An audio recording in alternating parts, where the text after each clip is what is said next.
గుంటూరు జిల్లాలో భోగి పండుగ వేడుకలు ఘనంగా జరుగుతున్నాయి. ఈ సందర్భంగా గుంటూరు టౌన్ లో నిర్వహించిన భోగి సంబరాల్లో మాజీ మంత్రి అంబటి రాంబాబు పాల్గొని సందడి చేశారు.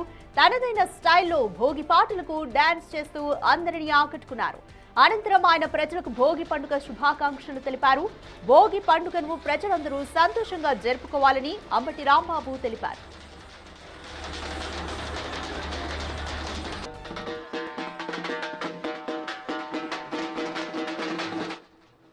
మోర్ డీటెయిల్స్ మా ప్రతినిధి మణికుమార్ అందిస్తారు.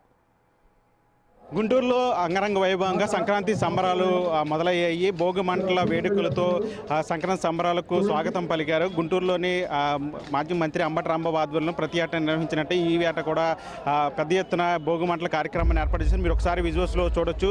ప్రతి ఏటా కూడా అంబటి రాంబాబు ఆధ్వర్యంలో పెద్ద ఎత్తున భోగి మంటల వేడుకలు చేస్తారు. సంక్రాంతి సంబరాలు ఎంతో ఘనంగా చేస్తారు. అయితే ఈ నేపథ్యంలోనే ఈ ఏడాది కూడా ఆయన గుంటూరు జిల్లా అధ్యక్షులుగా వైసీపీ అధ్యక్షులు వచ్చిన తర్వాత గుంటూరు నగరంలో ప్రత్యేకంగా ఏర్పాటు చేసిన పరిస్థితి మీరు ఒకసారి విజువల్స్లో క్లియర్గా చూడొచ్చు. ప్రస్తుతం మనతో పాటు మాజీ మంత్రి అంబటి రాంబాబు ఉన్నారు. ఒకసారి మాట్లాడే ప్రయత్నం చేద్దాం. సార్, ముందుగా మీకు భోగి శుభాకాంక్షలు సార్. ఎట్లా ఫీల్ అవుతున్నారు? ఏ విధంగా జరుగుతుంది కార్యక్రమాలు? సాంప్రదాయబద్ధంగా భోగి కానీ సంక్రాంతి కానీ చాలా ఉత్సాహంగా చేసే అలవాటు నాకుంది. దాని ప్రకారం చేస్తున్నాం. ఇవాళ భోగి చాలా అద్భుతంగా అన్ని సాంప్రదాయాలు ఉట్టిపడే విధంగా చేస్తున్నాం.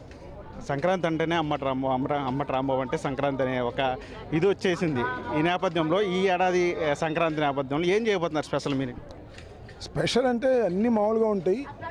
ఫైనల్లో 7 to 7 నుంచి ఒక 5 minutes నా పొలిటికల్ సాంగ్ ఉంటుంది.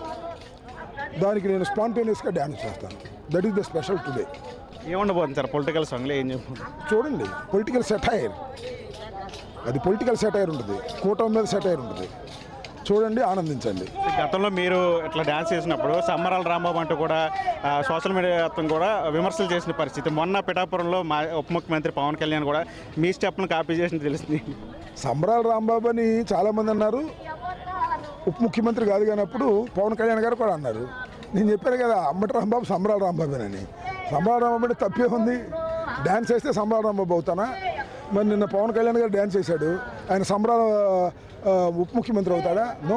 పండుగ సందర్భంగా ఒక ఆనందభరితమైన వాతావరణంలో ఆనంద తాండవం అంటారు దాన్ని. అంతేగాని డ్యాన్స్ రోజు డ్యాన్స్ వేస్తా ఉన్నాను. వాళ్ళు వేస్తారు డ్యాన్సులు, ఆయన వృత్తి డ్యాన్స్ వేయటం. కానీ నేను అలా కాదు. పండుగ సందర్భంగా ఒక ఆనంద తాండవం చేస్తాం. దాన్ని పవన్ కళ్యాణ్ గారు రెచ్చగొట్టబట్టి దాన్ని పొలిటికల్ టర్న్ తీసుకున్నాను. పొలిటికల్గా పంచులు వేసే కార్యక్రమం చేస్తున్నాను. పండుగ సందర్భంగా, భోగి సందర్భంగా పొలిటికల్గా కూడా ఒక సందేశాన్ని ఇచ్చేటటువంటి ఒక మహత్తరమైన సాంగ్కి నేను డ్యాన్స్ చేయబోతున్నాను.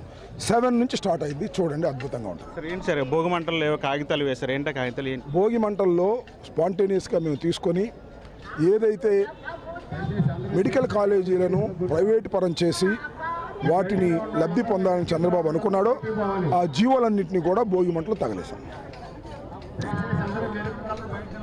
చూశారు కదా, ఏదైతే ఈ ప్రైవేటు మెడికల్ కాలేజీకి సంబంధించి కూడా మొదటి నుంచి వైఎస్ఆర్సీపీ దానికి వ్యతిరేకంగా ఉంటున్న పరిస్థితి. అంటే మెడికల్ కాలేజీలు ప్రైవేటు తరం చేయొచ్చు, ఇది గవర్నమెంట్ ఆధ్వర్యంలో నడిపించాలి. ఖచ్చితంగా గవర్నమెంట్కి సంబంధించి గవర్నమెంట్ విధానంలోనే దీన్ని మెడికల్ కాలేజీని కూడా నిర్మించాలని మొదటి నుంచి కూడా వైసీపీ పట్టుబడుతుంది. ఈ నేపథ్యంలోనే భోగి మంటల ఈ కార్యక్రమంలో దానికి సంబంధించినటువంటి గవర్నమెంట్ ఇచ్చినటువంటి మెడికల్ కాలేజీ ప్రైవేట్ పీపీపీ విధానానికి సంబంధించిన జీవోకి సంబంధించిన కాపీలను కూడా భోగి మంటలు వేసిన పరిస్థితి. ప్రతి ఏటలాగే ఈ ఏడాది కూడా ఒక ప్రత్యేకమైన సాంగ్తో అంబటి రాంబాబు ప్రజల ముందుకు రాబోతున్నట్టు తెలుస్తుంది. ప్రత్యేకంగా అంటే కూటమి ప్రభుత్వం టార్గెట్ చేసి ఒక సాంగ్ను కూడా సిద్ధం చేసి తెలుస్తుంది. మరొక కొద్దిసేపట్లోనే ఆ సాంగ్ కూడా ఆయన చెప్పలేని పరిస్థితి కనిపిస్తుంది. వలీతో మన గుంటూరు, బిగ్ టీవీ.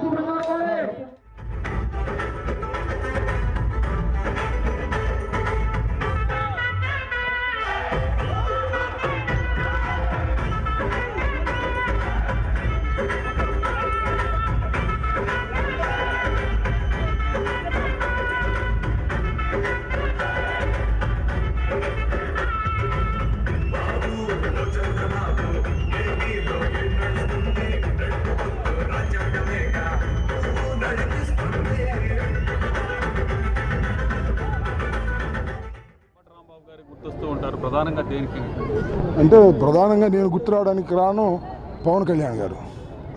నేను సంక్రాంతికి డ్యాన్స్ వేస్తే నన్ను సంబరాల రాంబాబు అన్నాడు. దాంతోపాటు బ్రో అనే సినిమాలో నా క్యారెక్టర్ పెట్టి గేలి చేయడానికి ప్రయత్నం చేశాడు.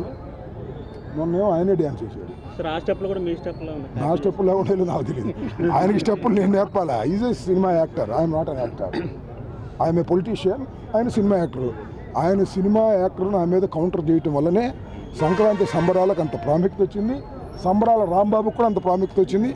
నేను సంబరాల రాంబాబు అని పవన్ కళ్యాణ్ గారు అంటే, అవును నేను సంక్రాంతి సంబరాలు చేస్తాను కాబట్టి సంక్రాంతి రాంబాబునే అని చెప్పి నొక్కి ఒక్కాడించాను. ఆయన చెప్పమనండి, చెప్పలేదు. Is not a politician, is an actor. ఇప్పటికీ యాక్టరే, ఎప్పటికీ పొలిటీషియన్ కాలేడు అతను. ఆయనకి ఆ స్వభావం లేదు. అది నా అభిప్రాయం. ఇప్పుడే కాదు, ఎప్పుడు నా అభిప్రాయం. సంక్రాంతి సందర్భంగా ఏపీ ప్రజలకు ఏం చెప్పాను ఇందాక, ఈ కూటమిని కోల్చడం ఇప్పుడు ఇస్తే తొందరలో కూటమిని కోల్చడం తప్ప సంక్రాంతి చూడండి సార్ ఎంత ఇబ్బంది పడుతున్నారు ప్రజలు. వెలుగు వచ్చింది కానీ కూటమి వల్ల సరైన పథకాలు రాక ఇచ్చిన హామీలు నెరవేర్చక ప్రజలు చాలా ఇబ్బంది పడుతున్నారు. జగన్మోహన్ రెడ్డి గారు ముఖ్యమంత్రిగా ఉన్నప్పుడు ప్రతి నెలకి డబ్బులు ఇచ్చేవి, వాటితో పండగలాగా చేసుకునేవాళ్ళు. వాళ్ళ సంక్రాంతికి కూడా దిక్కులేని పరిస్థితి ఏర్పడింది. ఇది చాలా దురదృష్టకరం. కనీసం ప్రజలు పండగ చేసుకోవడానికి కూడా డబ్బులు లేవు, పండించిన పంటకు గిట్టుబాటు ధర లేదు. పండించిన పంటకు దేనికి గిట్టుబాటు ధర లేదు. దేనికి ఒక్కదానికి చెప్పనండి, తలంచుతాను నేను, ఒక్కదానికి దేనికి గిట్టుబాటు ధర లేదు. రైతు